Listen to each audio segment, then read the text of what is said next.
Hello there, children. Today, we're working the next section of math, which is section 5.4, Sum and Difference Identities. This educational experience is brought to you by your super dude of sum and difference, Mr. Faust. So, let's take a look at these sum and difference formulas, shall we? Before we look at them, however, so without a calculator, please tell me what the following is. The sine of 15 degrees. And because I'm so nice and magnanimous, you can have a unit circle. Go ahead and do that now. Oh, wait.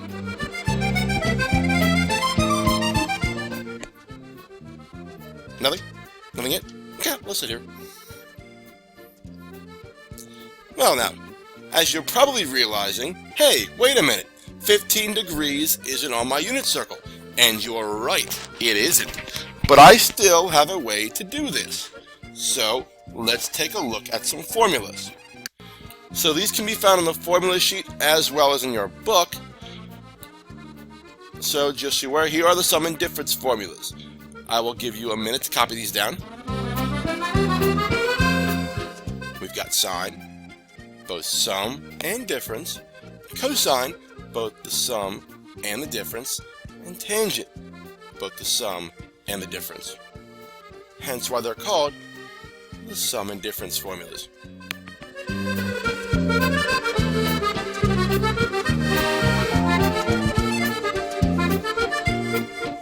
Okay, so what we're able to do is rewrite trig functions in terms, the interiors in terms of two other values, alpha and beta, which are, again, like we talked about earlier this chapter, angles. So let's go through now and see how could this be helpful to us in this particular problem. Now, let's look back at the previous example. Can we write this another way? Can I write 15 in terms of either a sum or difference of two angles that are on my unit circle? And the answer is yes. Yes, I can. If I write this as a sine of 45 degrees, which is on my unit circle, minus 30 degrees, which is also on my unit circle, I end up getting 15. Now, can I use one of those formula? Yes, I can. Which one? Well, I have sine and the difference between two numbers. So let's go ahead and apply this wonderful fact. So let's attack this next problem here, shall we? Alright, so it's 45 minus 30. Applying my formula that I had previously worked on, or had written down, I need to know what alpha and beta are. Alpha is always the first one, beta is always the second one. So alpha in this case is 45, beta in this case is 30. So, writing out my formula as it is presently constituted, sine of alpha times cosine of beta minus cosine of alpha sine of beta. Now, why did I do all this? Now putting in the requisite information. Sine of 45 degrees times the cosine of 30 degrees minus cosine of 45 degrees times sine of 30 degrees. Why did I do all of this, you might ask? Well, guess what? All of these values can be found on my unit circle, which you all should have memorized at this point. So sine of 45 degrees is root 2 over 2. Cosine of 30 degrees is root 3 over 2. Cosine of 45 degrees is root 2 over 2. And sine of 30 degrees is 1/2. Now multiply across top and bottom here, so that becomes a 4 over here. Multiply the insides, you get root 6.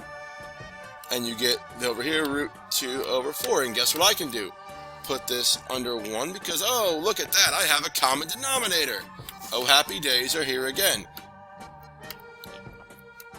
And there is my exact answer. Without a calculator, done deal.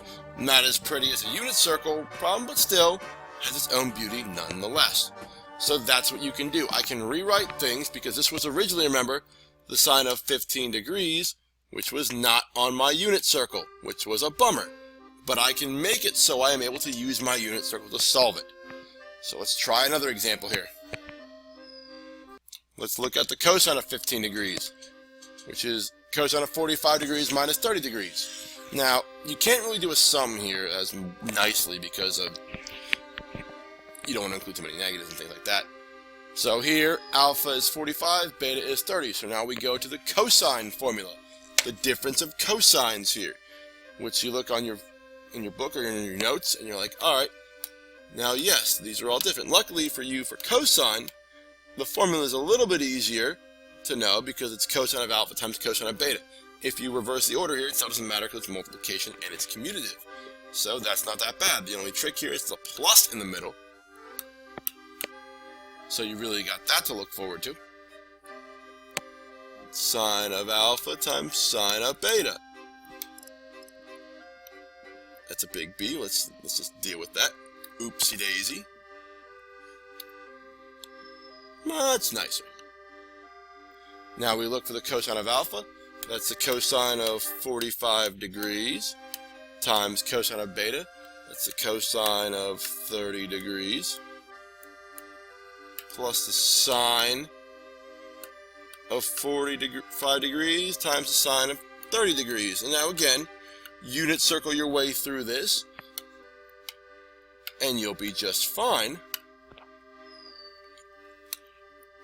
And as you can clearly see here, as I go through what you should already know about the unit circle, the only difference between this problem and your last problem is it's not a minus. Now, that's one thing you are going to notice here, folks, and which is going to probably bug some of you, is a lot of these are going to be eerily similar to one another, just with a difference of sign of the root 6 and the root 2. So you've got to be very careful not to drop negatives here. Alright, let us carry on. Now, I want to know the sine of 5 pi over 2, which I'm like, ew, no thank you. 5 pi over 12, I'm like, no thank you. I'm going to change it to 75 degrees because I'm just going to convert it here. Now, I did an addition one here for you. 30 degrees plus 45. You could do 45 plus 30, and guess what? You're going to get the same answer. Also, there are multiple ways to handle this problem. Case in point. You could also do, for instance, but not limited to, the sine of 120 degrees minus 45 degrees. That would also equal 75. But I've done enough difference formulas, right? I wanted to show you a sum formula. But here's the thing. You're both going to get, if you're working with a friend, the same answer no matter which one you use. So there are options. You have choices. This is like Burger King. You can have it your way. So let's go through what this formula is. So I'm using the sum formula for sine, which means I'm having this. I'm having my cake, and I'm eating it too. And I'm also writing this formula down. So as I go through this, as I write this down, I also need to think back in my head as I'm writing, I better figure out what alpha and beta are. Which in this case, alpha is 30, and beta, to give it a fancy tail there for no apparent reason, is 45 degrees. So I go ahead and figure this out. So the sine of 30 times the cosine of 45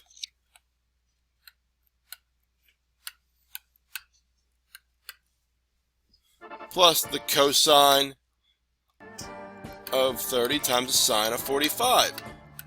I like these because I've already done what the heck the values are for them several times.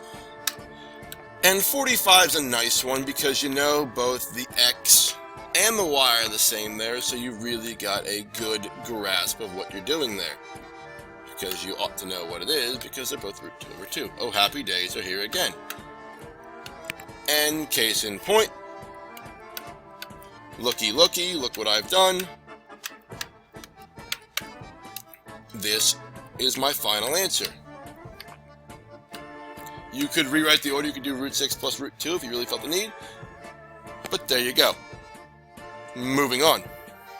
Guess what, folks? We also can go in reverse. means I could give you some scrambled up thing that looks like this. And you're like, okay, great, thanks. I'll look at my unit circle for 7 pi over, and I'll look for 5 pi over 20, oh boy. Yeah, they're not on my unit circle.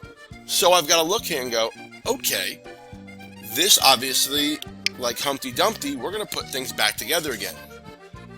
Because we're better than all the king's horses and all the king's men. We've got pre-calculus.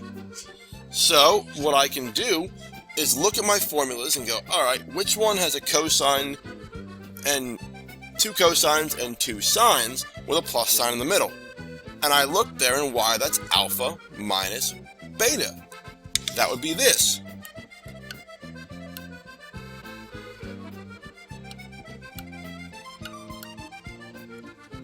Now, what I can then do is go, okay, what's alpha and what's beta here? There is alpha, there is beta. So there's my alpha.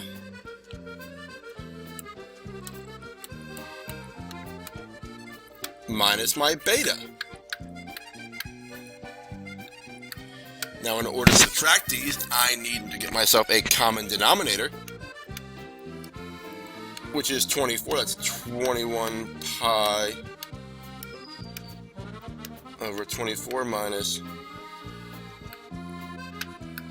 5 pi over 24. That's going to get me what? Let's think about this for a second.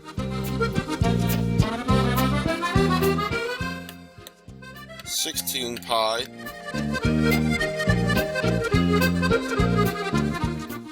over 24.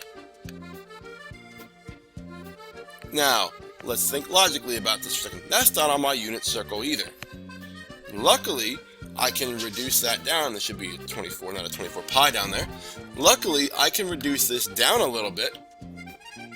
And 16 pi over 24, while not on my unit circle, if I divide both by 8, that's going to get me 2 pi over 3. And I've got this warm, fuzzy feeling again that makes me feel all comfortable, because that is on my unit circle. That's 120 degrees. And I look for the x value, because that's what cosine is, and that's negative 1/2. Oh, happy days are here again. Huzzah for that. So, that's not too bad. What does become bad could be this. This could be bad because, oh, it's tangent. Ugh. Tangent has the goofiest formula because it involves fractions and trig functions, and while they are beautiful, people don't seem to like them too much. So I have to figure out if it's the sum or difference. Easy way to remember this is your numerator. If your numerator contains a negative or subtraction, then you're doing difference. If the numerator contains a plus or an addition sign, you're doing a sum formula. So here is, you do 6x minus 7x, which would yield due to this. Now, what the heck are we talking about over here? I have the tangent of negative x, and I pulled out the negative. Where did that come from? Oh, wait a minute. Those are our goofy even and odd identities we talked about earlier before. If you need a refresher, look back in your notes for those, but that's telling me that if I have a negative for tangent in here, I can throw it out in front of my trig function. That's pretty exciting. We're now ready to tackle anything that comes to you with sum and difference formulas and ready to attack the homework, so go henceforth and do. Go henceforth and learn and do some math. Oh, happy days are here again.